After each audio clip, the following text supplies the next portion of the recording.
सभी राष्ट्रवादी बहनों भाइयों तथा नौजवान साथियों का सारांश के मंच पर स्वागत है, वंदन है, अभिनंदन है।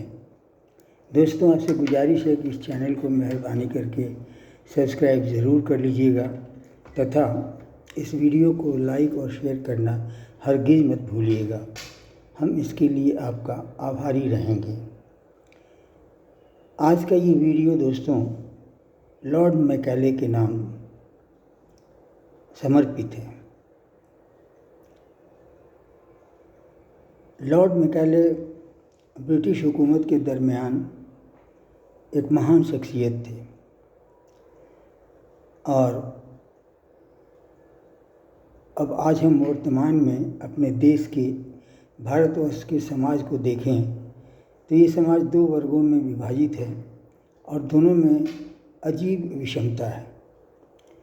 एक वर्ग है जैन, बौद्ध, ईसाई और मुस्लिम, जो अपने दीन, अपने मजहब, अपनी पूजा प्रार्थना और सजदा के लिए पूरी निष्ठा से समर्पित रहता है तथा अपनी पहचान बनाए रखने के लिए प्रतीक भी धारण करता है।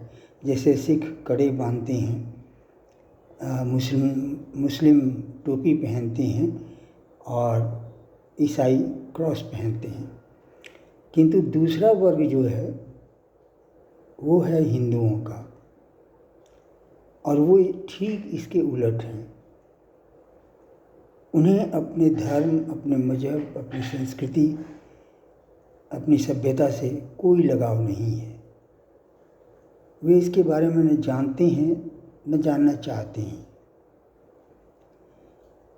और ये विषमता जब काफ़ी बड़ी है तो ये सोचने का विषय ज़रूर हो जाता है कि ऐसा क्यों है, इसका कारण क्या है।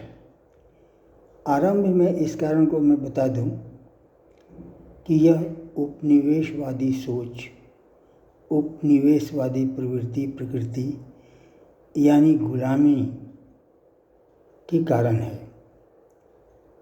हिंदू आज भी यूरोपीय साम्राज्यवाद का गुलाम बनकर जी रहा है। इसके कुछ कारण हैं। ये ऐसा नहीं कि हिंदुओं में अचानक ये परिवर्तन उत्पन्न हुआ, बल्कि हिंदुओं में एक विशेष प्रक्रिया द्वारा ये विकृति उत्पन्न की गई कि वे अपने धर्म और सभ्यता संस्कृति को भूल जाएं, क्योंकि ऐसा होने पर ही मनुष्य एक मानव संसाधन हो सकता है। और आप जानते हैं कि आज मनुष्य मानव संसाधन बनकर रह गया है। इसे इन लोगों ने इसलिए उत्पन्न किया ताकि उनकी उपनिवेशवादी सोच, साम्राज्यवादी परिकल्पना उनके जाने के बाद भी व्याप्त रहे। अब ये बात शुरू वहाँ से होती है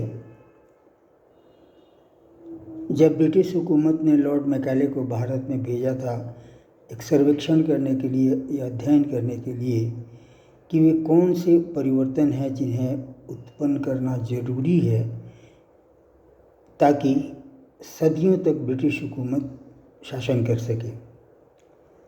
2 वर्षों के समय तक लॉर्ड मैकाले ने अध्ययन किया, सर्वेक्षण किया एवं उसका विस्तृत रिपोर्ट ले जाकर के उन्होंने लंदन की संसद में प्रस्तुत किया और उन्हें 1 घंटे का समय अलॉट किया गया था बोलने के लिए। उस भाषण में उन्होंने जो कुछ भी कहा उसका सारांश ये है कि हिंदुओं पर शासन कोई भी नस्ल, कोई भी बहुत दिन तक नहीं कर सकता है। हाँ, एक शासक जाए फिर दूसरा शासक है, ऐसा हो सकता है, किंतु कोई एक शासक बहुत दिनों तक वहाँ शासन नहीं कर सकता है। अब सवाल ये है कि ब्रिटिश हुकूमत अगर चाहती है तो परिवर्तन यह उत्पन्न करना होगा कि उनकी सभ्यता और संस्कृति को धीरे धीरे मिटा दिया जाए एवं उनके मन से हिंदू धर्म की स्मृति को धीरे धीरे भुला दिया जाए, और तब उसके बाद वो एक अज्ञानी मानव बनकर रह जाएंगे। वो हमारे मानव संसाधन के रूप में काम आएंगे। ब्रिटिश हुकूमत ने उन्हें भारत भेज दिया कि ठीक है जाइए, और जो परिवर्तन आप उत्पन्न करना चाहते हैं जिस तरीके से, वैसा कीजिए। लॉर्ड मैकाले ने एक एजुकेशन सिस्टम बनाया जिसका मीडियम ऑफ एजुकेशन था इंग्लिश। ये इंग्लिश इसलिए बनाया गया शेष लोगों से ब्रिटिश द्वारा एजुकेटेड पीपल को डिफरेंट किया जा सके, और ताकि ये भी अपना डिफरेंस फील करें और वो भी अपना डिफरेंस फील करें। इंग्लिश जानते हैं वो अपनी महत्ता महसूस करें, और जो नहीं जानते हैं वो अपना जो महसूस करना है करें। इंग्लिश मीडियम में बनाया गया, और इसमें मैकाले का जो एजुकेशन सिस्टम है वो अभी भी वर्तमान शिक्षा प्रणाली है, लगभग हूबहू, जो मनुष्य में मानवीय मूल्यों को उत्पन्न करने के लिए कि जरा भी प्रयास नहीं करती, जरा भी परवाह नहीं करती। वो सिर्फ लोगों को काम करना और काम करके पैसे कमाना और पैसा खर्च करके सुख भोगना, बस इतना सिखाती है, इससे ज़्यादा कुछ भी नहीं। जबकि मनुष्य के लिए मानवता ज़रूरी है, मानवीय संबंधों पर जानकारी ज़रूरी है, परिवार, समाज तथा राष्ट्र के बारे में जानकारी ज़रूरी है, या फिर बहुत सारे आयाम हैं जिनके बारे में हर आदमी को जानना ज़रूरी होता है। लेकिन मैकाले सिस्टम को आपको विकसित नहीं करना था, बल्कि आपके अंदर से मानवता को नष्ट करना था। इसलिए उन्होंने ये सिस्टम ऑफ एजुकेशन बनाया, और इस एजुकेशन सिस्टम के लागू होने के साथ ही साथ उन्होंने सभी गुरुकुल तोड़ डाले। ध्यान रखिएगा, मिशनरीज अपनी जगह कायम रहीं, मदरसे भी अपनी जगह कायम रहे, किंतु गुरुकुल सारे के सारे तोड़ दिए गए। प्राचीन ग्रंथों, प्राचीन साहित्य के पठन पाठन और शिक्षण पर पूरी तरह प्रतिबंध लगा दिया गया।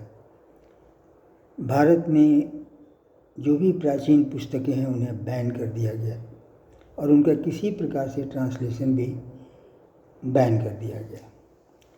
यानी आपका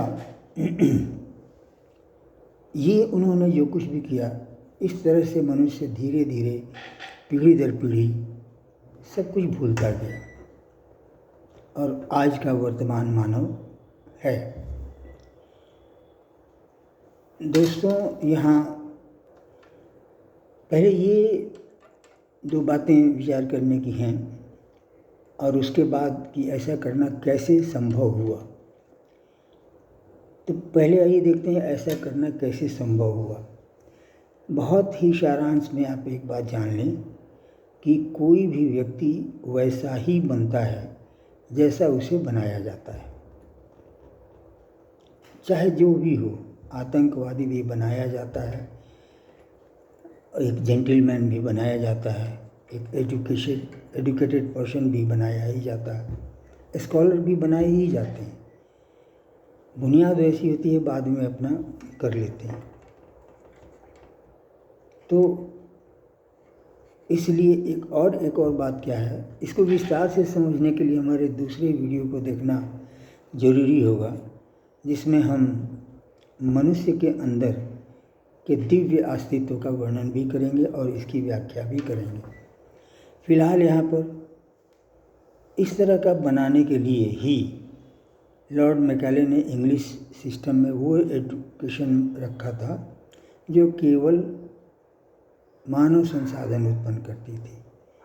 और ऐसा इसलिए संभव हुआ कि हर हिंदू के जन्म से लेकर वयस्क होने तक उसके दिमाग में, उसके मस्तिष्क में धर्म, आस्था, संस्कार, सभ्यता और संस्कृति का एक विचार भी उसके अंदर प्रवेश नहीं कर सका या नहीं करने पाए, इसका पूरा इंतज़ाम किया गया।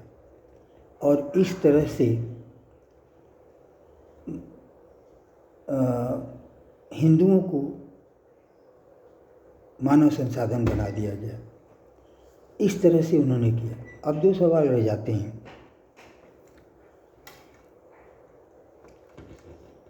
पहला सवाल ये